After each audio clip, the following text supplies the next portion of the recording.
Hello friends, patani mix patani and then pathina brown chana and then pathina pacha patani katrika போட்டு புளிக்குழம்பு செய்ய போறேன். அது எப்படி செய்யறதுன்னு பார்க்கலாம். இது வந்து பாத்தீங்கன்னா என்னோட ஸ்டைல்ல வந்து நான் செய்றேன். டேஸ்ட் வந்து சூப்பரா. இது வந்து பாத்தீங்கன்னா ராகி முத்திக்கு சூப்பரா இருக்கும். சோ ஆயில் வந்து போட்டுருக்கேன். ஆயில் வந்து பாத்தீங்கன்னா மேக்ஸिमम வந்து லிமிட்டடா வந்து யூஸ் பண்ணிக்கோங்க. சோ ஆயில் போட்டு ஆயில் வந்து நல்லா காயிட்டும். காஞ்சி பெருக்கு கடுகு சீரகம் கொஞ்சமா வந்து கடலைப்பருப்பு ஸோ வெங்காயம் வந்து பார்த்திங்கன்னா பியூரி பண்ணி வச்சுருக்கேன். ஸோ அது வந்து ஆட் பண்ணிடலாம். ஸோ இது வந்து பார்த்திங்கன்னா ஸோ வெங்காயம் வந்து பார்த்திங்கன்னா அரைச்சின்னு வந்து இது விட்டுட்டோம். அது வந்து பார்த்திங்கன்னா நல்லா வந்து வதங்கிட்டு இது வந்து நல்லா வந்து வதக்கிட்டுக்கலாம். இது வந்து பார்த்திங்கன்னா டமாட்டா கொஞ்சமாக பட்டாணி வந்து இந்த மாதிரி அரைச்சி போட்டுக்கணும். ஸோ தட் பார்த்திங்கன்னா திக்னஸ் வந்து நல்லா வரும். குழம்புக்கு வந்து பார்த்திங்கன்னா திக்னஸ் நல்லாயிருக்கும், டேஸ்ட்டும் சூப்பராக இருக்கும். ஸோ நல்லா வதங்கட்டும். வெங்காயம் வந்து ஆட் பண்ணுறோம். பெருங்காயம் ஆட் பண்ணிட்டு பிறகு நம்ம வந்து கத்திரிக்காய் ஆட் பண்ணுறோம். ஸோ கொட்டை வந்து ஆட் பண்ணிடலாம். அப்புறம் வந்து பார்த்திங்கன்னா இது நல்லா வதங்கிட்டோம். ஸோ இது வந்து பார்த்திங்கன்னா நம்ம வந்து உப்பு வந்து ஆட் பண்ணிட்டோம். உப்பு ஆட் பண்ணிவிட்டு நல்லா வந்து வதக்கிட்டுக்கோங்க. மிளகாத்தூள் வந்து ஆட் பண்ணிக்கலாம். ஸோ டேஸ்ட் வந்து சூப்பராக இருக்குது. இதில் வந்து பார்த்திங்கன்னா மஞ்சள் பொடி தனியாக பொடி எல்லாமே இருக்கும். நான் வந்து காரம் கொஞ்சம் எக்ஸ்ட்ரா ஆட் பண்ணுறேன். இது வந்து பார்த்திங்கன்னா இந்த ஸ்டேஜில் நம்ம வந்து தண்ணி கொஞ்சம் ஊற்றிக்கலாம். ஸோ இது வந்து பார்த்திங்கன்னா நம்ம வந்து புளி தண்ணி வந்து லாஸ்ட்டில் ஊற்றிக்கலாம். இப்போ ஊற்றினாக்கா வேவாது. ஸோ வந்து பார்த்திங்கன்னா லாஸ்ட்டில் வந்து ஊற்றிக்கலாம். நல்லா வந்து கலக்கி வச்சுக்கோங்க. இது வந்து இப்படி போட்டுக்கோங்க. விசில் வந்து ஒரு 3 to 4 விசில் வந்த பிறகு நம்ம வந்து ஆஃப் பண்ணிடலாம்.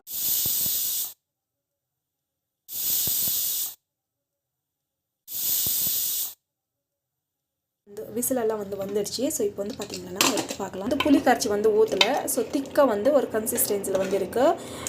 சில பேருக்கு வந்து பார்த்திங்கன்னா அந்த குழம்பு வச்சாக்கா எனக்கு திக்காக வரதில்லைன்னு சொல்கிறாங்க. ஒன்றும் கிடையாது. நீங்கள் வந்து பார்த்திங்கன்னா அந்த கொட்டை வந்து ஃபஸ்ட்டு அரைச்சி ஊற்றிடுங்க. இல்லைன்னா வந்து பார்த்திங்கன்னா கொஞ்சமாக அரிசி மாவு வந்து ஆட் பண்ணிட்டீங்கன்னா திக்னஸ் வந்து நல்லா வரும். ஸோ இப்போ வந்து பார்த்திங்கன்னா கொஞ்ச நேரம் வந்து கொதிக்க வைக்கணும். ஸோ அந்த கொட்டையை அரைச்சி ஊற்றினா டேஸ்ட்டும் நல்லாயிருக்கும். அது ஒரு மாதிரி டேஸ்ட் வந்து டிஃப்ரெண்ட்டாக டேஸ்ட் சூப்பராக இருக்கும். ஸோ இது ஒரு 10 to 15 மினிட்ஸ் வரைக்கும் கொச்சிச்சேன்னா போதும். நம்மளுக்கு வந்து பார்த்திங்கன்னா சூப்பராக பர்ஃபெக்டாக வந்து ரெடி ஆகிடும். ஸோ நெக்ஸ்ட் வந்து பார்த்திங்கன்னா இது வந்து ராகி முத்திக்கு தான் நான் வந்து பண்ணின்னு இருக்கேன்.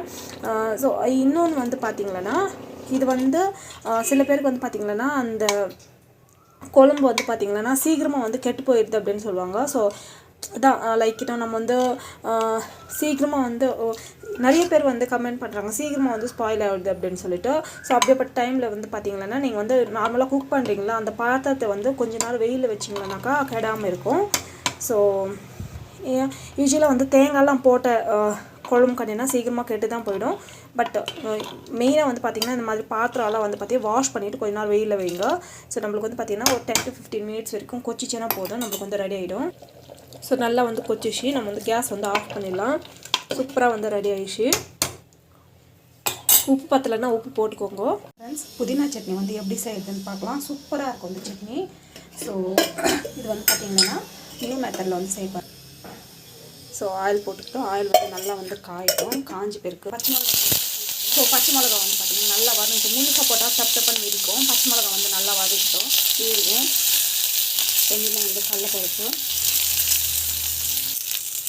வந்து போடணும். உளுத்தம் பருப்பு வந்து போட்டுக்கிறோம். ஸோ நம்ம வந்து பார்த்தோன்னா உளுத்தம் பருப்பு வந்து ஆட் பண்ணிக்கலாம். ஸோ நல்லா வந்து வதக்கிட்டு நல்லா வதங்கிட்டு இருக்கு. கொத்தமல்லி புதினா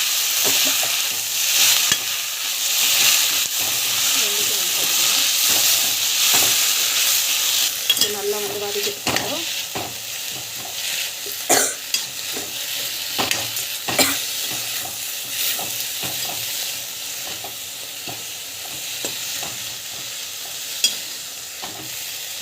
ஸோ நிறையா போட்டோம் பார்த்திங்கன்னா கம்மியாக எண்ணெய் இருக்குது.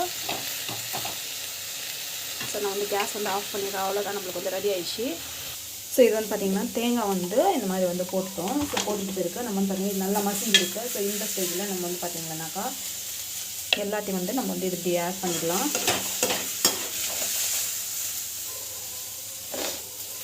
ஸோ ஆட் பண்ணிடணும்.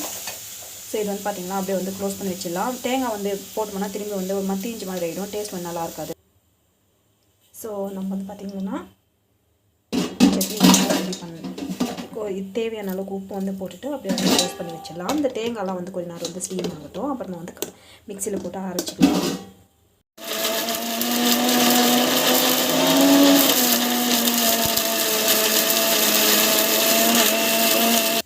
மிக்சியில் வந்து அரைச்சிட்டு பிறகு நம்மளுக்கு வந்து பார்த்திங்கன்னா பர்ஃபெக்டான சட்னி வந்து ரெடி ஆகிடுச்சு. சூப்பராக இருக்கும் டேஸ்ட்டு. ஸோ இந்த க்ரீனிஷாக வந்து இருக்குது பாருங்கள். சில பேர் வந்து பார்த்திங்கன்னா சட்னி செஞ்சதுனா க்ரீனிஷாக இருக்காது. நம்ம வந்து பார்த்திங்கன்னா லைட்டாக வதக்கணும். ரொம்ப வதக்கிட்டாக்கா அந்த சட்னியோட கலர் வந்து